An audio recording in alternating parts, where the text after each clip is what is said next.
क्योंकि अब आपके कंप्यूटर्स, गाड़ी, रेफ्रिजरेटर्स, पंखे और एयर कंडीशनर समेत रोज़मर्रा इस्तेमाल की किसी भी डिजिटल डिवाइस की मदद से आपको ढूंढकर निशाना बनाया जा सकता है। इस बैनुल-अक़वामी सप्लाई चेन को हाईजैक करना दरहकीकत धमाका करने वालों का असल कमाल है। दीगर तरक्की याफ्ता ममालिक भी अब टेक्नोलॉजी की खरीदारी में मोहतात रवैया अख्तियार करने पर मजबूर हैं। पाकिस्तान भी वायरलेस या मोबाइल डिवाइसेस के जरिए हमलों का शिकार रहा है। तफ्तीश के दौरान मजीद मालूम हुआ कि लबनान में फटने वाले ये पेजर्स ताइवान की एक कंपनी ने तैयार किए थे, जबकि राब्ता करने पर कंपनी के जिम्मेदारों ने बताया कि कोई 3 साल कबल इस खास पेजर डिवाइसेस की तैयारी का ठेका हंगरी से ताल्लुक रखने वाली एक पार्टनर कंपनी को मुंतकिल कर दिया गया था। मजीद इंकशाफ हुआ कि इस हंगेरियन कंपनी को इस खास पेजर्स की कीमत की अदायगी मशरक़ वस्ता ही के एक मुल्क से की गई थी। हिज़्बुल्लाह के खिलाफ किए गए इन धमाकों पर तहकीक फिलहाल इस नतीजे तक जरूर पहुंच गई है कि ऐसे पुरअसरार हमलों में सप्लाई चेन एक अहम तरीन मामला है। इस सप्लाई चेन में खाम माल का हुसूल, पैदावार, नक्लो हमल, स्टोरेज और तकसीम जैसे अवामिल शामिल हैं। यानी सारिफ तक पहुंचने के अमल में ये गैर मामूली पेचीदगी इस दहशतगर्दी के जिम्मेदार अनासिर का सुराग लगाने में एक बड़ी रुकावट है। सप्लाई चेन जो होती है उसको अगर तहफ़्फ़ुज़ ना दिया गया, उसके अंदर हिफाजती इक़दामात नहीं किए गए तो फिर हालात जो हैं वो काबू से बाहर हो जाते हैं, जैसे कि लबनान में हुआ। सप्लाई चेन एक तो वो चीज़ है जो नॉर्मल आपके पास है, उसमें रद्दो बदल कर दी जाए और उसको अपने मकसद और मतलब के लिए इस्तेमाल किया जाए। मतलब मेरे गेट पे आप डिवाइस दे के जा रहे हैं, वहीं मैं बॉक्स चेंज करके आप तक पहुँचा देता हूँ, आप तो समझेंगे वही डिवाइस आ रही है जो मुझे बाहर, जो सेम वही हो, सब कुछ वही हो, फिर आप डिस्ट्रीब्यूट भी कर दें। जहाँ पेजर कंपनीज जो बना रही थी, जिसको हिज़्बुल्लाह ने हायर किया था, अब उसमें ताइवान की कंपनी थी या दूसरे मगरबी ममालिक की इस पर बहस, उन्होंने वहाँ उस पेजर में मवाद डाल दिया। क्या आपको मालूम है कि लबनान में तबाह किए जाने वाले हजारों पेजर्स में कौन सा धमाका खेज मादा इस्तेमाल हुआ था? जवाब जानिए ब्रेक के बाद।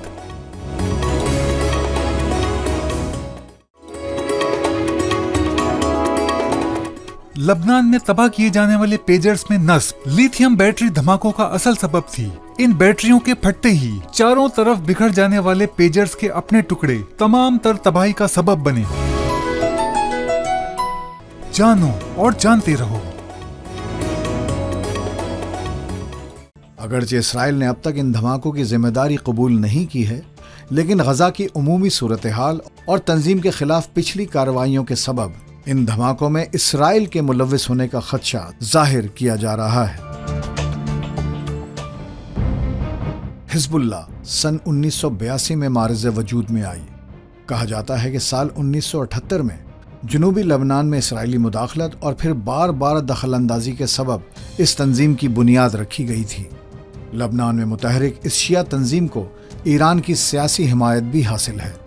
मग़रिब में हिज़्बुल्लाह को मशरिक़ वस्ता की सबसे बाअसर गैर रियासती अस्करी तंजीम समझा जाता है।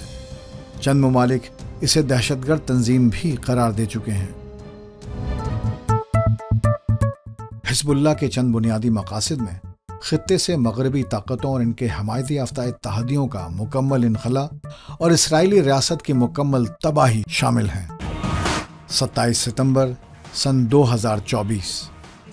हालिया सूरत हाल में मज़ीद शिद्दत उस वक्त पैदा हुई जब इसराइली फोर्सेस ने बैरूत में मौजूद हिज़्बुल्लाह के जनरल सेक्रेटरी हसन नसरुल्लाह पर हमला करके उन्हें हलाक कर दिया। जारियत के इन तमाम वाक़यात के तनाजुर में पेजर डिवाइसेस के जरिए हिज़्बुल्लाह पर किए गए हमलों पर इसराइल को जिम्मेदार ठहराना अब एक फितरी अमल करार दिया जा सकता है। इसराइल अपनी जंगें लड़ता है तो वो खालिसतन साइंसी तरीक़े कार पर अमल करता है। अब इसराइल के लिए जंग का फैलना नुकसानदेह बात है। जो पहले अटैक कर देता है वो कुछ देर के लिए फ़ायदा उठा सकता है। मतलब कम्युनिकेशन इस तरह उन्होंने हिज़्बुल्लाह पे किया तो वक्ती तौर पर एकदम उनको मतलब तितर-बितर कर दिया या उनका कम्युनिकेशन सिस्टम तोड़ दिया, लेकिन उन्होंने फौरी तौर पर इसका मुतबादिल भी कोई ना कोई रखा हुआ होगा। पाकिस्तान भी वायरलेस या मोबाइल डिवाइसेस के जरिए हमलों का शिकार रहा है। लिहाजा दुनिया के दीगर ममालिक की तरह पाकिस्तान को भी बैरूत के इन पेजर धमाकों से बहुत कुछ सीख लेना चाहिए, क्योंकि अब आपके कंप्यूटर्स, गाड़ी, रेफ्रिजरेटर्स, पंखे और एयर कंडीशनर समेत रोज़मर्रा इस्तेमाल की किसी भी डिजिटल डिवाइस की मदद से आपको ढूंढकर निशाना बनाया जा सकता है। 2009 का जो आशूरे का ब्लास्ट हुआ वो भी मोबाइल फ़ोन डेटोनेशन थी। अब वो जो जिस शख्स ने ब्लास्ट किया वो यहाँ से तकरीबन 30 किलोमीटर दूर था, वो दुनिया किसी कोने में भी हो सकता था। पाकिस्तानी एनवायरनमेंट में बात करूं तो यहाँ पे जो है वो देखें कि बहुत आम इस्तेमाल की चीज़ों से भी जो है बड़ी ख़तरनाक जो है वो धमाका खेज़ मवाद बनाए गए, जिसकी हिकमत अमली साइंसी बुनियादों पर उस्तवार है, जीत उसी की होगी। खास बात यह कि इन पेजर धमाकों में इस्तेमाल होने वाली टेक्नोलॉजी कतन नई नहीं। इस बैनुल-अक़वामी सप्लाई चेन को हाईजैक करना दर हकीकत धमाका करने वालों का असल कमाल है। इस अमल के तहत हिज़्बुल्लाह के ज़ेर इस्तेमाल आलात पर कंट्रोल अगरचे तखरीबी ज़हानत और मनसूबाबंदी का एक शाहकार है, लेकिन इसमें इस्तेमाल की गई टेक्नोलॉजी इंतहाई रिवायती है। लिहाजा इन धमाकों के बाद सिर्फ मशरिक़ वस्ता में मौजूद इसराइल की दुश्मन अक़वाम ही नहीं बल्कि मगरिब में इसराइल के हमायती मुल्कों को भी इस पेचीदा सप्लाई चेन की पुरअसरारियत पर परेशानी लाहक हो चुकी है। अमेरिका जैसी बड़ी ताकत ने भी एक चीनी कंपनी से बड़े राउटर्स की खरीदारी रोक दी है। दीगर तरक्की याफ्ता ममालिक भी अब टेक्नोलॉजी की खरीदारी में मोहतात रवैया अख्तियार करने पर मजबूर हैं। देखिए, इसमें कोई एक अक्यूज इन्वॉल्व नहीं है, ये तो कंट्री टू कंट्री का मामला है और ये इतनी सिंपल इन्वेस्टिगेशन नहीं है और ये कोई ऐसी इन्वेस्टिगेशन भी नहीं है कि ये फौरी तौर पर कॉन्क्लूड हो जाएगी।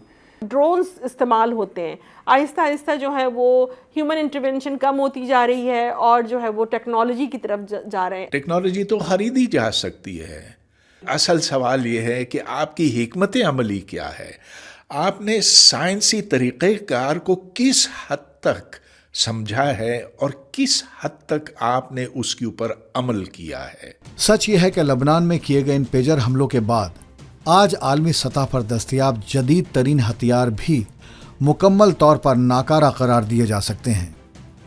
अब टेक्नोलॉजी बेशक जदीद से जदीद तर होती चली जाए, फतह सिर्फ उसी को नसीब होगी जो टेक्नोलॉजी के इस्तेमाल में ज़्यादा जहानत का मुजाहरा करेगा।